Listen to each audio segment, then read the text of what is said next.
आज घर परिवार में झगड़े क्यों होते हैं? घर परिवार में झगड़े इसलिए होते हैं कि आप सिर्फ अपने बारे में सोचते हैं। आप अपने बारे में ना सोचें, दूसरों के बारे में सोचें, देखो आपका घर स्वर्ग बन जाएगा। सास सोचती है अपने बारे में, सास को लगता है कि मैं अपने बारे में सोचूं और अपनी बेटी के बारे में सोचूं बस। सास बहुत कम सास ऐसी होती हैं जो अपने बहुओं के बारे में भी कुछ सोचती हैं, कम सास मिलती हैं ऐसी।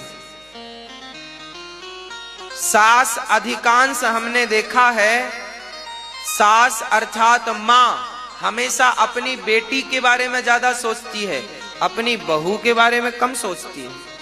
और यही झगड़े की सबसे मूल जड़ है, यहीं से झगड़ा पनपता है।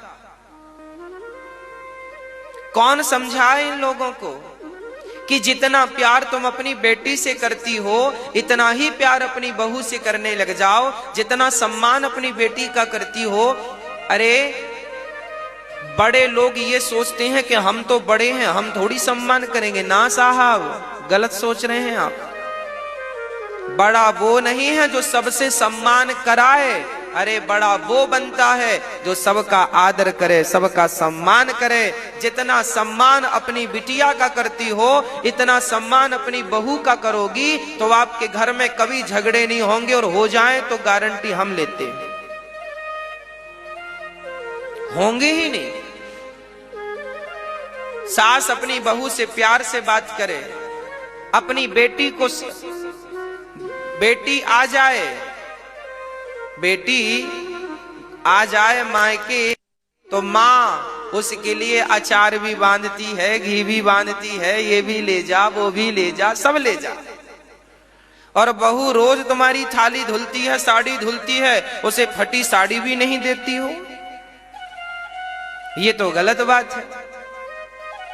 ऐसे में तो फिर कहेगी बुढ़िया आने दे, अब देख तेरी बेटी सेवा करती है कि मेरा नंबर आएगा पानी नहीं दूंगी तुझे, मांग लेना अपनी बेटी से, बड़ा बेटी बेटी करती रहती बुढ़िया।